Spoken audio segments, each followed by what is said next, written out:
uko Pawulo atigeze apfa agakomeza kuba abantu bagahindura amagambo, nawe niko abantu bagiye guhindura amagambo. Uko uyu muntu wari maze imyaka 38 yari amaze igihe kinini cyane yihebye, abona ko nta gukira, ategereje gupfa kuko nta muntu yari afite kumunaga mu kidendezi, ariko Yesu akahaza. Nagira ngo amategeko yo ku kidendezi Yesu aje kuyasesa, Yesu aje gukora bitagombye kujugunywa mu kidendezi, Yesu aje gukora bitagombye kujugunywa mu mazi, Yesu aje gukora bitagombye ko ari umuntu gufata ukuboko, Yesu aje gukora.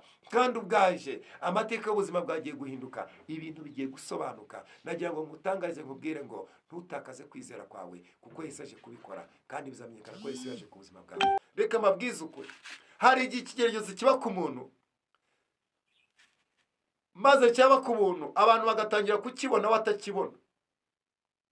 Hari igihe kiba ku muntu ukanyura ku bantu ukajya ubanukira bakakwinuka ariko utazi kunuka. Ariko hari igihe kijya kigera abantu bakakwinuka ariko nawe ukinukira, nawe ukumva ko winukira. Hari igihe ikigeragezo kiba ku buzima bw'abantu bakakibona wowe utakibona, ariko igihe kikagera nawe ukakibona kikakunukira kikakubihira. Ariko nyabwiye ngo Imana ntikangwa n'ibyo ku buzima bw'umuntu wayizeye. Imana ijya inyuranya ibihe, abantu bakongera bagahindura amagambo, abantu bakagusanga uraho neza uraho kandi ubwo mu muryango kera bavangurira ni utazagira icyo yimarira. Hari abantu bakujugunye. Bibiliya yavuze ngo iki? Uyu muntu wari umaze imyaka 38 afite ikibazo, Yesu yamugeze amubwira ngo urashaka ko mugirira gute? Kubera gutinda mu butayu ntabwo yigeze abwira Yesu icyo akwiriye kumukorera. Ahubwo arabwira ngo nyine ngo urabona nyine ngo yamazi yihindurije singira umuntu mu kidendezi. Yesu aramubwira ngo byuka yikorere uburiri bwawe wigendere, kuko yabonaga ko uyu muntu ari kumubaza ibyo atari kumva, nta nubwo yabisobanukiwe. We yari azi ko ku kidendezi hakiri umuntu wenyine wagiye mu kidendezi. Ndagira ngo ku kidendezi ubundi iyo Yesu ahageze amategeko yo ku kidendezi ntabwo akora. Hari ibintu byari byaranze, ariko kuko Yesu ageze mu buzima bwawe hari amategeko atagiye gukora. Hari ukuntu abantu bazi ibintu bigomba kunyuramo, ngiye kuziga ndangize, ngire lisansi, ngire maîtrise, ngire PhD, nzamuke ngire profesora, ubwo nibwo buryo nzatera imbere. Yesu aje mu buzima bwawe, ayo mategeko yo ku kidendezi ntabwo agiye kubahirizwa kuko Yesu ahageze.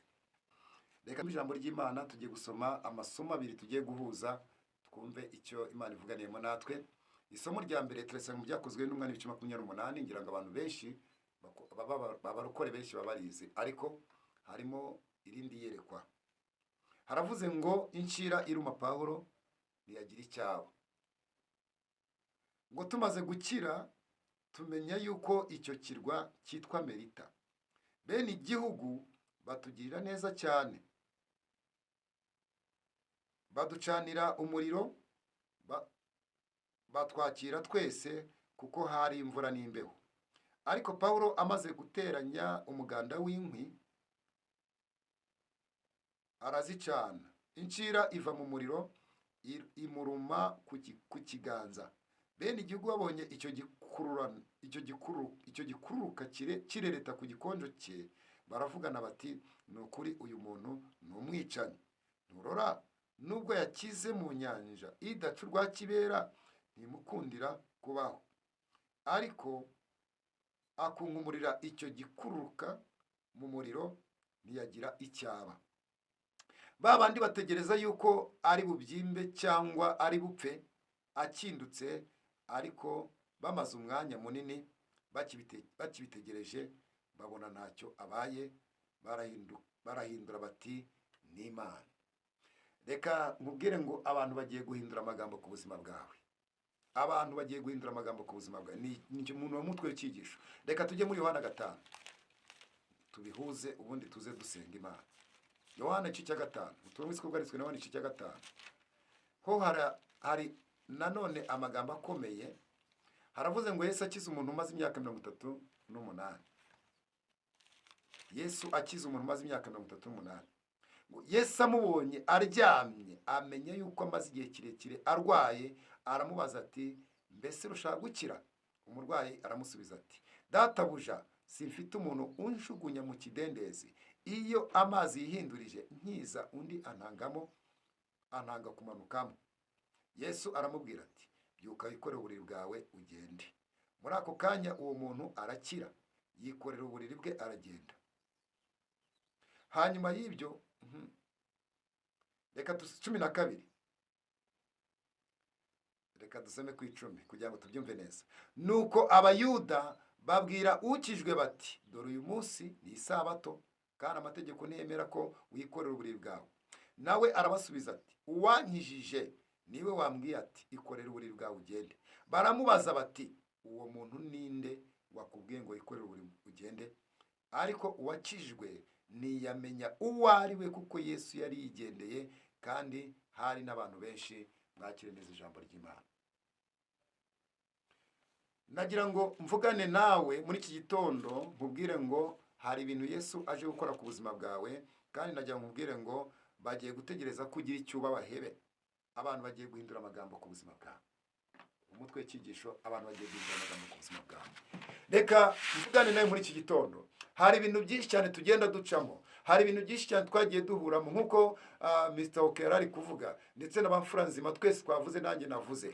Ariko ibyo bintu tunyuramo nabyo, akenshi mu buryo bugaragara bw'umubiri tuba tubona ko tugiye gupfa, tuba tubona ko ibyacu birangiye, ariko mu buryo bw'umwuka tukabiboneramo imbaraga z'Imana. Pawulo ni umuntu wahamagawe, nkunda kumuvugaho.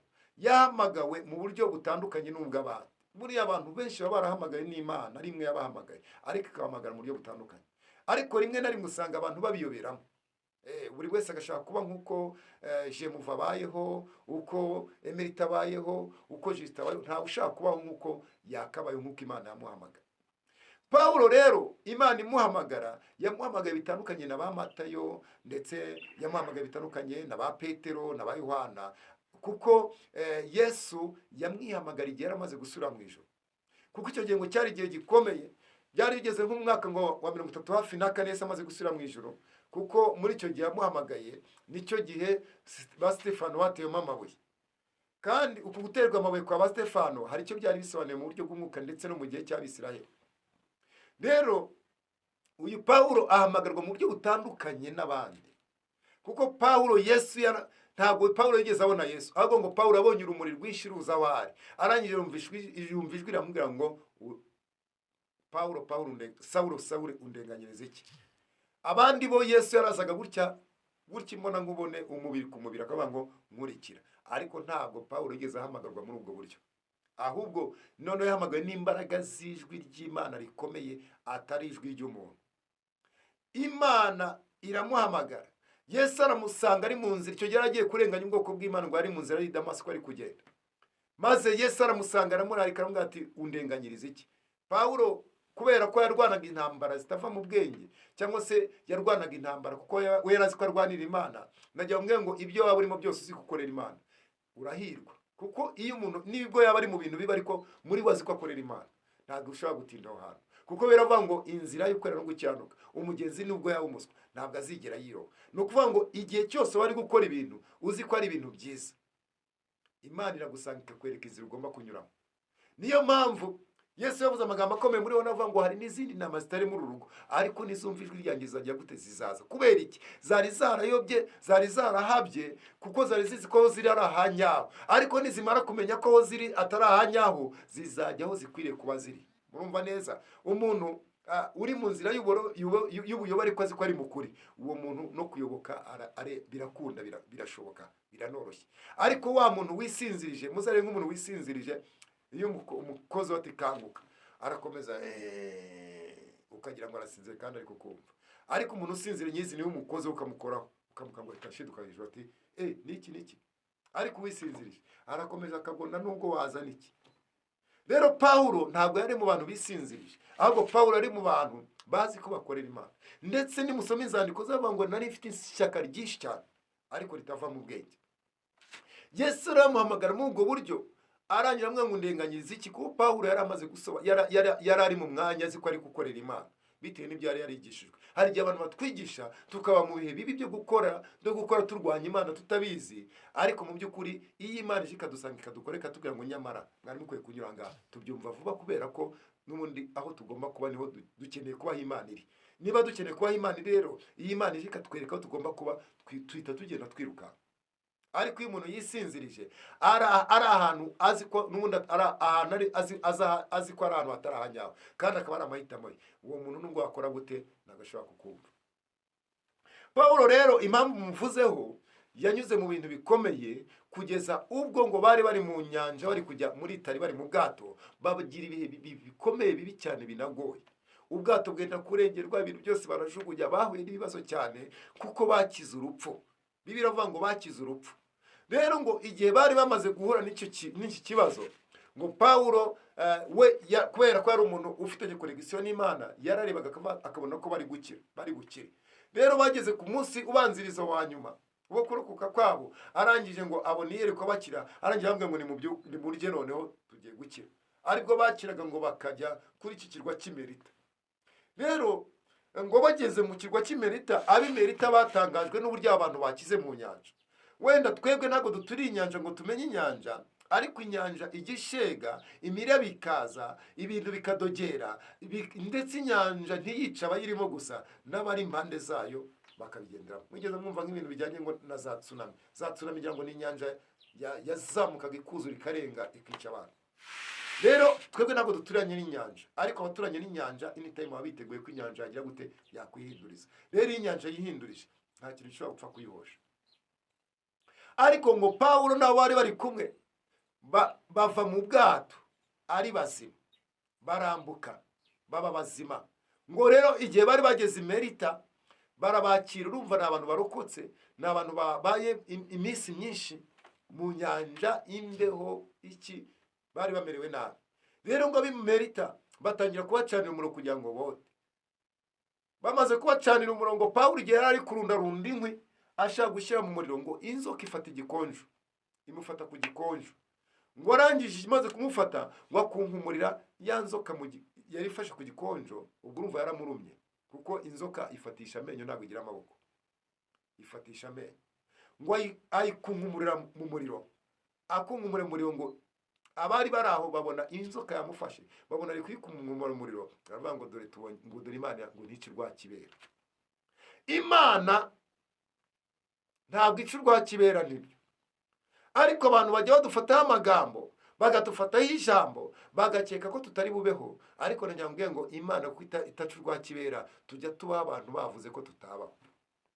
Bamwe twagiye tuvuka, bamwe twagiye turogwa turi abana batoya ngo dupfe, tukagaruka tukarerembura amaso, tukerekana iby'abapfuye, cyangwa se tugata ibitapfuye ariko navuga, ariko tukongera tukagaruka. Kubera iki? Hari Imana nyine idaca urwakibera.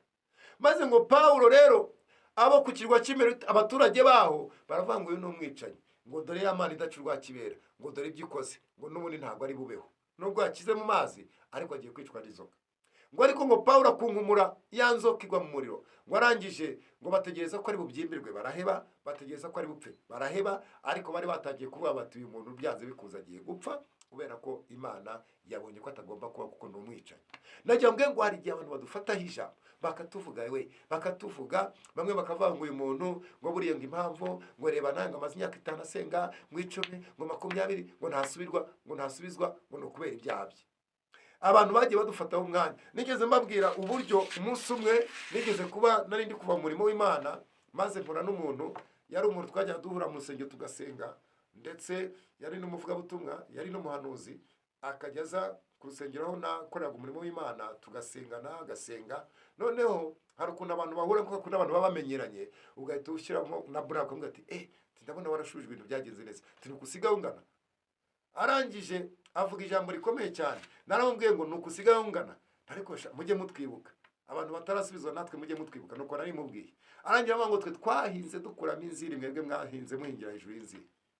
Ibyo bintu uwo mwanya namanutse, tugende ndi kujya ku rusengero, manuka bitekerezaho, nabugingo n'ubu ndacyabitekerezaho.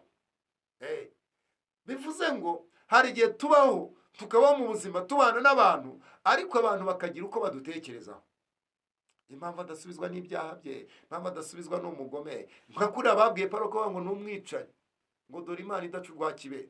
Abantu bajya batuvugaho, ariko nagira ngo abantu bagiye guhindura amagambo ku buzima bwawe. Hari ibyo bakuvuze, baravuze ngo ntuzashaka, bagiye guhindura amagambo. Nigeze nawe mbabwira uburyo mu buzima nabayemo muri ya myaka yose narwaye.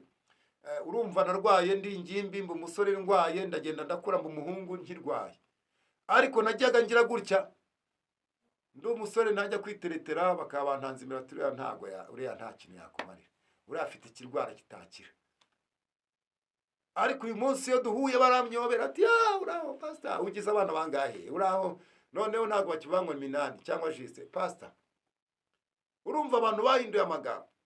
Nagira ngo abantu bagiye guhindura amagambo ku buzima bwawe, abantu bagiye kuyahindura, abantu bagiye guhindura amagambo ku buzima bwawe. Ubwo ni ubuhanuzi bwawe muri iki gitondo bwakiriye mu izina rya Yesu. Abantu bagiye guhindura amagambo ku buzima bwawe. Ndakubwiza ukuri, hari igihe ngenda nkagera ahantu bakwibuka ubuzima nanyuzemo n'uburwayi. Ndibuka umunsi umwe nta mezi menshi ashize, hari ubukwe natashye ngizwe ndasanga abantu b'iwacu benshi baje. Ndakubwiza ukuri, abantu baretse kuza mu bukwe baraza, nari nicaye turica tutera burage. Ndavuga nti wa Mana ujye ukora. Wa muntu bavuga ngo ntazabaho, wa muntu bavuga ngo azapfa, wa muntu bavuga ngo ntazabyara, wa muntu bavuga ngo ntazashaka, baraza kuvuga ngo ukuntu guzi ukuntu umuntu amasiga ameze, bakaza ugasanga umuntu wese arimo araguhobera, uraho neza, yego. Bijya bibaho, abantu bagahindura amagambo. Nagira ngo ngutangarize mu gitondo ngo Imana ihinduye amagambo. Imana ihinduye amagambo ku buzima bwawe. Imana, abantu bagiye kuza bahindura amagambo. Abantu bagiye kuza bavuga ibitandukanye n'ibyo bavuze, kubera ko bagiye gutegereza ko upfa bahebe, bagiye gutegereza ko wirukanwa mu nzu bahebe, bagiye gutegereza ko ugaruka ahandi waturutse ukahagaruka nabi bahebe. Abantu benshi bajya bakora akavuga ati sha uriya ntatinda mu mujyi tuzaba tureba. Ariko abantu bagiye gutegereza ko ibyo biba bahebe, kubera ko hari Imana iri ku ruhande rwawe. Nagira ngo ntangarize abantu bari muri amateraniro, abantu bahinduye amagambo. Bamwe muri twe bahinduye amagambo. Bamwe bari bazi ko tutazabyara kandi ibimenyetso byari bihari bifatika, natwe ariko twari tubizi. Abandi bari bazi ko tutazashaka, ibimenyetso byari bihari kandi bifatika kandi natwe tubyemera. Reka mabwize ukuri, hari igihe ikigeragezo kiba ku muntu, maze cyaba ku buntu abantu bagatangira kukibona batakibona. Hari igihe kiba ku muntu ukanyura ku bantu ukajya ubanukira bakakwinuka ariko utazi kunuka. Ariko hari igihe kijya kigera abantu bakakwinuka ariko nawe ukinukira, nawe ukumva ko winukira. Hari igihe ikigeragezo kiba ku buzima bw'abantu bakakibona wowe utakibona, ariko igihe kikagera nawe ukakibona kikakunukira kikakubihira. Ariko nyabwiye ngo Imana ntikangwa n'ibyo ku buzima bw'umuntu wayizeye. Imana ijya inyuranye ibihe, abantu bakongera bagahindura amagambo. Abantu bakagusanga, uraho neza, uraho, kandi ubwo mu muryango kera bavangurira niwe utazagira icyo yimarira. Bagatangira kuba bati uyu munsi wa none dufite inama y'umuryango. Ntabwo inama y'umuryango iriwe France Mataje. Bakabanza bakagutegereza, watanaza bakayisura. Abantu bajya bahindura amagambo muri karitsiye bakavuga ngo niba ntakaje mu nama y'umudugudu, ijambo aza kuvuga uriya muntu ni umugabo twaramubonye. Maze abantu bose bakavuga, wazamura ijambo ukavuga ngo ngewe navugira umvaho tubatiyo amashyi mu kace. Iryo jambo twari dutegereje. Abantu bajya bahindura amagambo ku buzima bw'umuntu. Nagira ngo mbwire ngo abantu bahindura amagambo ku buzima bwawe, kandi ibyo ugiye kubibona. Nubibona uzibuke ko Imana yavuganye nawe, maze uzayishima. Maze ngo Pawulo batangira kuvuga ngo dore Imana idaca urwakibera, uyu ni umwicanyi, n'ubundi dore nubwo yakize mu nyanja n'ubundi arapfuye. Bari bazi ko umuntu wese incira iriye apfa. Ntabwo ariko bimeze. Ntabwo umuntu wese inzoka iriye apfa. Ntabwo umuntu wese uhuye n'ikibazo ariko apfa. Reka. Nta nubwo umuntu wese urwaye ariko apfa. Twese turabizi ko hari indwara z'ibyorezo abaganga batavura, ariko ntabwo abantu bose barwaye izo ndwara z'ibyorezo ariko bapfa. Ntabwo ariko bapfa. Hari abantu barwara sida bagapfa, ariko ntabwo abantu bose barwaye sida bapfa. Hari abantu Imana yikiza bagakira, umuntu akagenda akamara imyaka ari kuzamara. Dufite n'abantu benshi cyane bamaze imyaka bari kuzamara n'ubundi akagenda agasaza. Ngewe hari abantu nagiye mbona mu makaritsiye atandukanye, aho nagiye ngenda naho nagiye mba, ugasanga muri karitsiye bavuga ngo sha uri yagiye gupfa, kandi ko ukabona ko ibimenyetso bya hari kugira sida, virusi itera sida, ariko no kurwara sida nyine. Ngira ngo ibyo murabizi mubisobanukiwe, numva ari ibintu musobanukiwe. N'ibimenyetso ukabona ko arwaye nyine ibimenyetso byo kurwara bikaza. Ariko hari abo nzina bugingo n'ubu bahari bashingiye buzukuruje. Murabizi neza hari abana bagiye biga bararwaye sida, bafite virusi itera sida, na n'uyu munsi wa none bakikora akazi kandi bakiriho. Ntabwo abantu bose barwaye indwara yica ariko bapfa. Nkuko bari kubivuga abana b'Imana, ntabwo abantu bose barozwe uburozi ariko bapfa. hari igihe abantu Imana ijya yemera ko abantu bahindura amagambo ku buzima bwabo. Ntabwo abantu bose bashonje ariko bakwiyandarika bakajya gusambana cyangwa bakajya kwiba. Hari abashonje bakomeza bakizera Imana, bakiringira Imana. Ntabwo abakobwa bose bagejeje imyaka yo gushaka ariko bishingira mu gihe babuze nta bukwe bakoze. Nta nubwo bose ariko batwara amata. Ntabwo abasore bose ariko basambana n'abagore bafite amafaranga kugira ngo bahereze amafaranga. Ibyo bisobanukirwa. Nimba we byarakunaniye bikagucanga ukareba kwihangana no gutsinda imbere y'ikigeragezo icyo ari cyo cyose, hari abandi bantu bagitsinze. Maze ngo baravuga ngo dore Imana idaca urwa kibera, ya ntiyapfiriye mu nyanja ariko agiye gupfira ku butaka kuko icirwa imuremye yarapfuye. Hari icira zaturubye bavandi, ariko ntabwo twigize dupfa kubera Imana. Hari incira zaturumye ariko ntabwo twigeze dupfa.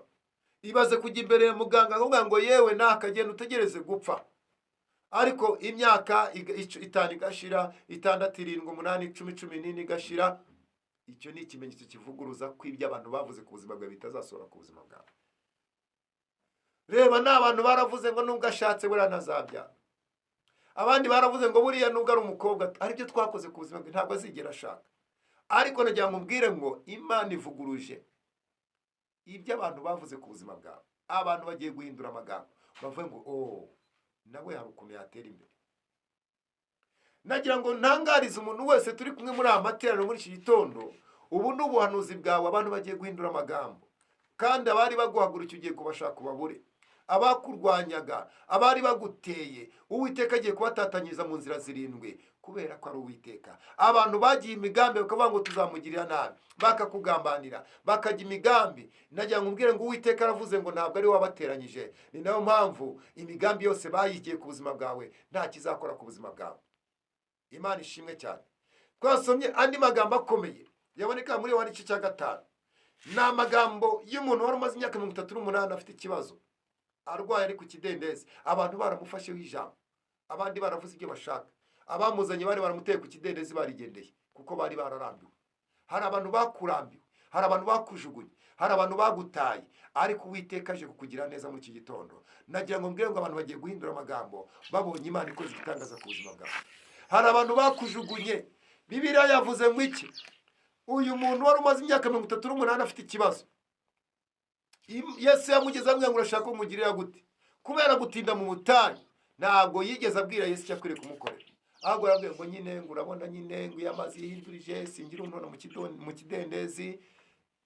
Yesu arambwira ngo byuka yikorere ubuzima wigende, kuko yabonaga ko uyu muntu ari kumubaza ibyo atari kumva. Nta nubwo yabisobanukiwe. We yarazi ko ku kidendezi hakiri umuntu wenyine wagiye mu kidendezi. Nagira ngo ku kidendezi ubundi iyo Yesu ahageze amategeko yo ku kidendezi ntabwo akora. Hari ibintu byari byaranze, ariko kuko Yesu ageze mu buzima bwawe hari amategeko atagiye gukora. Hari ukuntu abantu bazi ibintu bigomba kunyuramo, ngiye kuziga ndangize, ngire lisansi, ngire maîtrise, ngire PhD, nzamuke ngire professora, ubwo nibwo buryo nzatera imbere. Yesu aje mu buzima bwawe, ayo mategeko yo ku kidendezi ntabwo agiye kubahirizwa kuko Yesu ahageze. Wari uzi ko uzatera imbere kubw'amashuri wize. Ntibigutangaza amashuri warayize, it's okay, ariko ugiye gutera imbere bitanyuze mu mashuri kugira ngo umenye ko hari Imana. Hari ibintu byinshi cyane wagiye ugerageza, uravuga ngo ibi nimbikora bizagenda gutya nzatera imbere ariko kuko nta ku kidendezi iyo Yesu ahageze amategeko yo ku kidendezi ntakora. Hari ibintu ugiye kubona bihinduka, amateka y'ubuzima bwahinduka adashingiye kuri bya bindi wari wishingikirijeho. Nagira ngo mbwire abantu ngo iyo Yesu aje gukora mu buzima bw'umuntu asenya ibyo atubatse byose akubaka ibyiwe. Imana ishimwe cyane, Imana ihabwa icyubahiro. Iyo Yesu ashaka gukora ku buzima bw'umuntu cyangwa se gukora mu muntu asenya ibyo atubatse maze yagiza kubaka ibye. Nababwiye ngo njyewe nize ngo ibyo kurya byacu by'uyu munsi, ibyo kurya byacu by'uyu munsi narabyize ndabisobanukiwe. Hari igihe kigera ukabyuka nta n'ijana, ukirirwa nta n'ijana, ukaza kuribona nimugoroba kugira ngo abana baticwa n'inzara cyangwa se baticwa n'inzara ngo babe bagira icyo baba. Ejo ukazarya gutyo, ukajya ubyuka utazi icyo uzarya ejo, muri uwo munsi akariho ukibona. Ibyo ngibyo nagiye mbibona. Kandi ntuvuge ngo uburi umunebwe udakora. Oya, ibyo ndabivuga ndi mu kazi, ngiye ndi mu kazi, ndimo ndabivuga ndi mu kazi ndi gukora. Kandi akazi ndimo ariko n'ubundi nahozemo ndetse n'abandi bagakora kandi bakabona amafaranga. Ariko kugira ngo Imana ikwigishe ibyo kurya byacu by'uno munsi ukajya ubona amafaranga ari uko wasenze, hari igihe kijya kigira abantu bakabona ibyo bagomba kubona ari uko basenze. Wowe uri mu kazi urakora ku manywa na nimugoroba, cyangwa se nimugoroba cyangwa se nijoro, biterwa n'ahantu uri. Ugakora nijoro ugataha, cyangwa se ugakora ku manywa ugataha, ukaba uzi ko ari itegeko ku bantu bose. Ntabwo ariko bimeze. Hari igihe abantu bakora bakajya mu kazi bagahura n'impanuka mu kazi ntibatahe bagapfa. Hari igihe abantu bakora bagakora ukwezi kwagira ntibahembwe. Murabazi ko babaho, umuntu akicwa n'inzara kandi yarakoze. Kandi ikibazo, umuntu udahembwa, muzare w'umuntu udahembwa ni wa muntu wakoze akazi k'indyankurye, ka kandi gasaba amaraso. Rero niba ubonye wakoze ukabona hari ukuntu byagenze neza, ujye ushimira Uwiteka. Rero rimwe na rimwe Imana igiye ifata abantu bitiranya ubushobozi bwabo cyangwa ubwenge bwabo n'amashuri yabo, bakavuga ko aribyo bibabeshejeho. Yarangiza Imana igafata bya bintu bakeka ko aribyo bibabeshejeho, ikabistopinga, ikabihagarika, ikabifurizinga, ukajya ubyitirirwa ariko ntacyo bimaze. Imana ikagukura kuri zero, igusubiza kuri zero, ikagukura kuri zero. Ari hahandi nababwiye ngo iyo ugeze mu rusengero rw'abarokora, abantu bagiriwe neza n'Imana, uba usanga bari mu kirere wowe utabamo.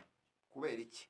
Yibuka ibyo Imana yakoze, akibuka uburyo yari atari kurya, akibuka uburyo yambaye atari kwambara, akibuka uburyo yabaye mu nzu atari kuyibamo. Ubundi akabyina nk'umusazi, akarimba nk'umusazi, agashima nk'umusazi. Impamvu we wifatafata dutanga ubuhamya, wapi? Ntiburagera. Ntabwo urakorwa ku maso nshuti yanjye, ntiburagera.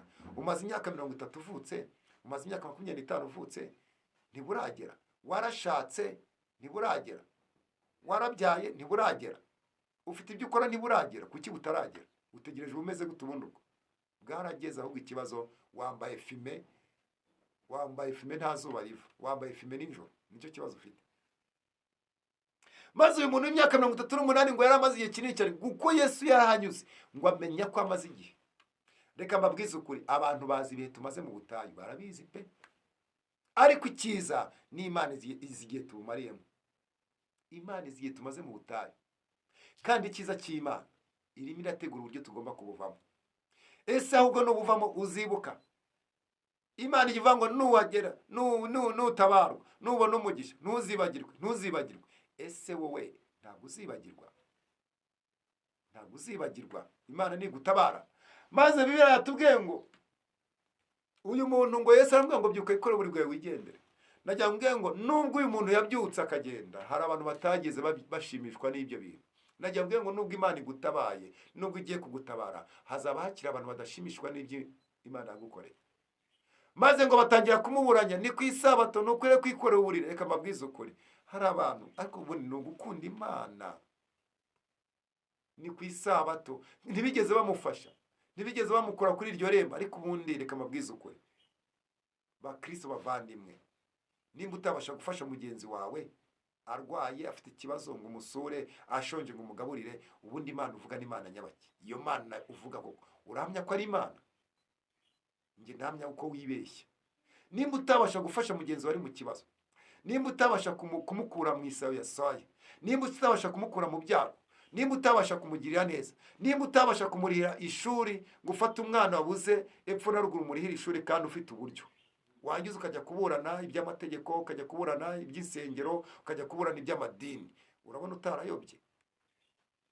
Ndagira ngo mvugane n'abantu turi kumwe muri amateraniro. Niba warasobanukiwe n'Imana, ugomba gukora imirimo y'ab'Imana. Soma Matayo 25 uhere 31, usobanukirwe nuko Imana ikorerwa. Ngira ngo icyo cyigisho nakigishije uko Yesu akorerwa. Ibyo ngira ngo narabivuze, kandi nzakomeza kubisubiramo, kuko nimba warabimenye abandi ntibarabimenya, tuzakomeza kugenda tubivuga.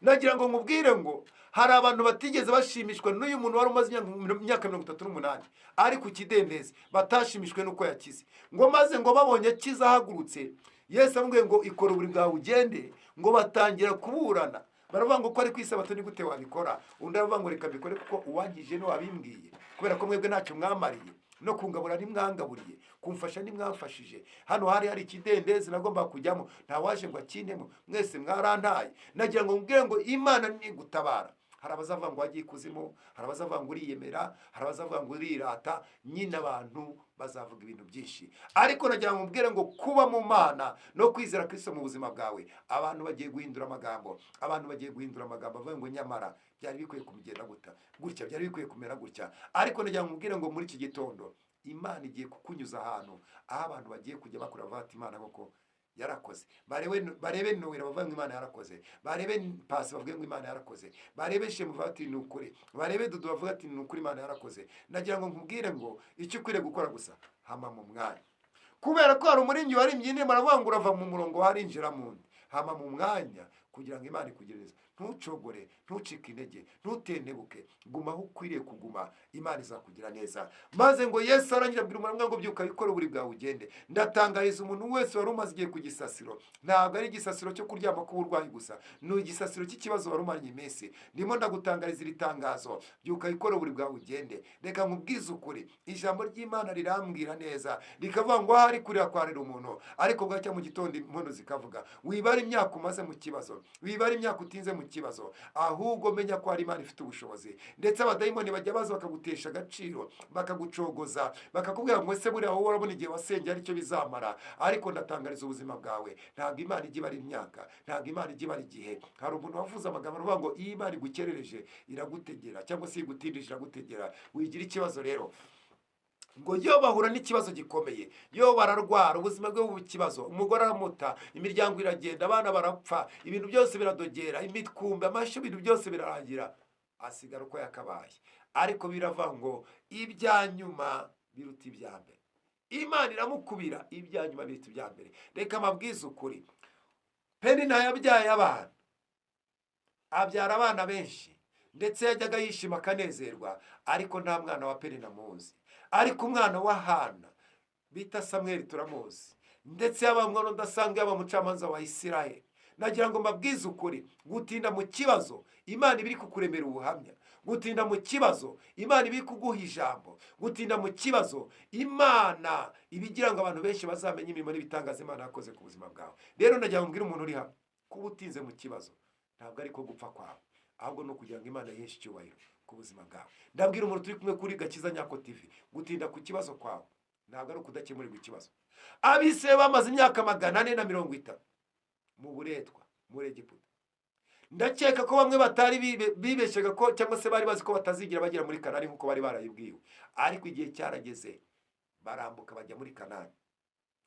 Gutinda mu kibazo ntabwo bivuze kutazasubizwa, gutinda mu kibazo ntabwo bivuze ko ikibazo cyo kitazarangira. Nagira ngo nangarize umuntu wese turi kumwe muri amateraniro, nubwo utize mu kibazo, ariko nagira ngo mbwire ngo ibisubizo biri gukomanga, ibisubizo biri gukomanga ku rugi rwawe. Icyo ukwiriye gukora gusa, batayari, itegure kwakira igisubizo cyawe, itegure kwikora buri bwawe ukagenda, iteguye ko abantu bagiye guhindura amagambo. Maze ngo Pawulo, ngo inzoka inshini maze gufata ku gikonjo, ngo baravuga ngo uyu ni umwicanyi, baravuga ngo dore idacu rwa kibera, baravuga ngo uyu nguyu ntari bube harapfuye. Abantu benshi bavuze kuzapfa, ariko nagira ngo ntangarize ubuzima bwawe ngo ntabwo uzapfa. Twagiye tunyura imbere y'abaganga batandukanye, bakatubwira ngo yewe indwara urwaye ntabwo izakira, ariko uyu munsi turavuga imbaraga z'Imana. Nawe wayivuga, nawe wavuga imirimo y'ibitangaza.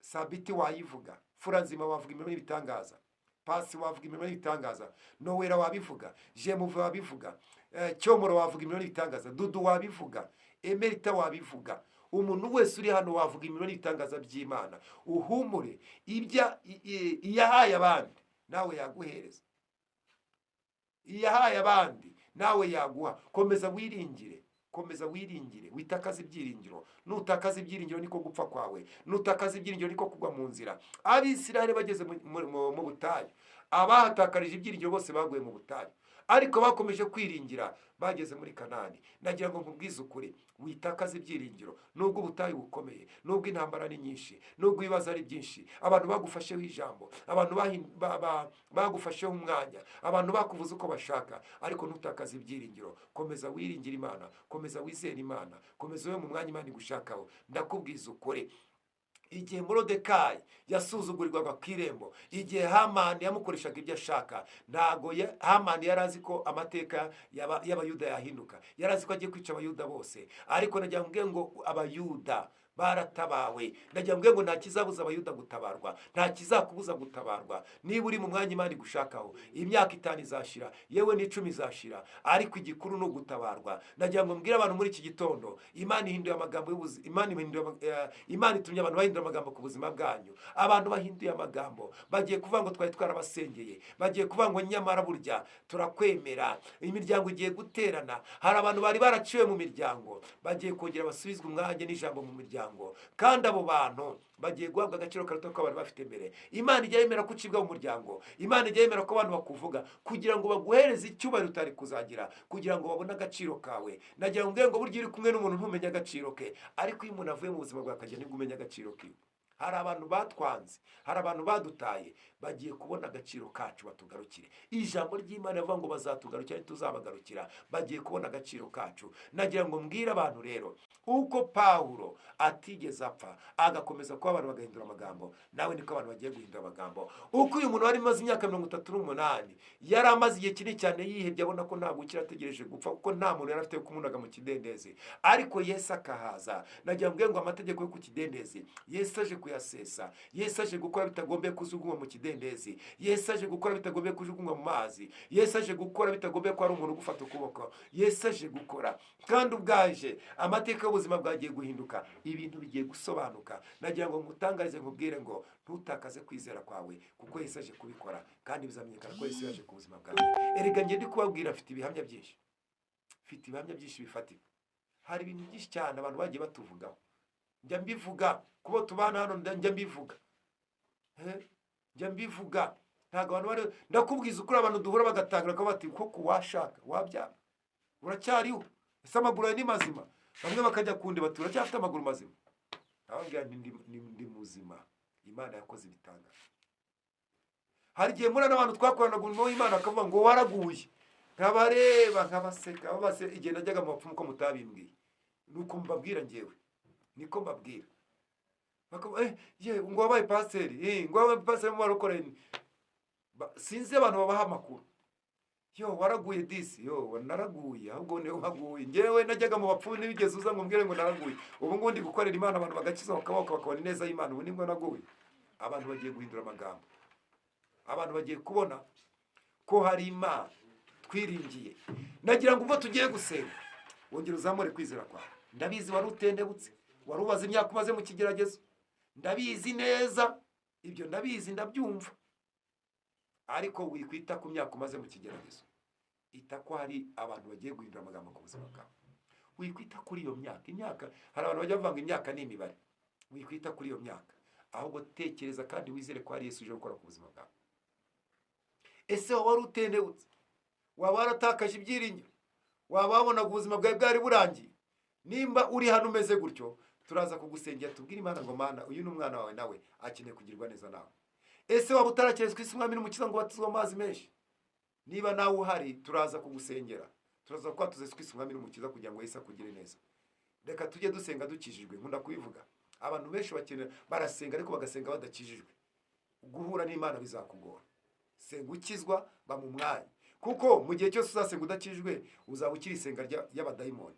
Niba uri isenga ry'abadayimoni, Imana izakorera mu buzima bwawe, izakomeza yifate gutya kugeza igihe uzayemera ikaza mu buzima bwawe, kuko Imana ntabwo igifata ku ngufu, nta nubwo itsindishije zo gutsindwa. Ni Imana ishoboye byose, ni Imana yaremye abantu ba freedom. Rero ntabwo izagufata ku ngufu. Niyo mpamvu iri jambo riba ritambutse kugira ngo nawe ugire amahitamo. Data, mu izina rya Yesu Kristo wa Nazareti, ndagushimiye Mwami Yesu ko abantu bahinduye amagambo ku buzima bwacu. Haleluya. Abadufasheho ijambo, abo Satani yagiye akoresha ku buzima bwacu, ndagushimiye ko bagiye kugaruka bavuga ngo nyamara burya ni mwebwe bantu banyabo twakabaye kuba twaragize inshuti. Ndagushimiye ko inama mu miryango zigiye kuyaziterana akaba aritwe tuziyobora, kubera ko hari icyo ukoze ku buzima bwacu. Yewe amanama yose azigiye kuba tukayabamo, ayo manama yose ndagushimiye ko ugiye gukora imirimo y'ibitangaza ku buzima bwacu. Ndagushimiye Kristo kubanye natwe kandi kutugire neza. Buri umwe wese urahanga, ndagushimiye kwindura amateka y'ubuzima bwe, kandi ko abantu bahinduye amagambo. Uko incira yarumye Pawulo ntapfe, ni nako abarozi baroga ibyo bakora byose ntacyo tugiye kuba, kuko turi abana b'Imana. Ndagushimiye Data kubikoze kandi kubigenje neza, kutugire neza muri iki gitondo. Ni mu izina rya Yesu Kristo rifite imbaraga, urakoze Papa. Amen.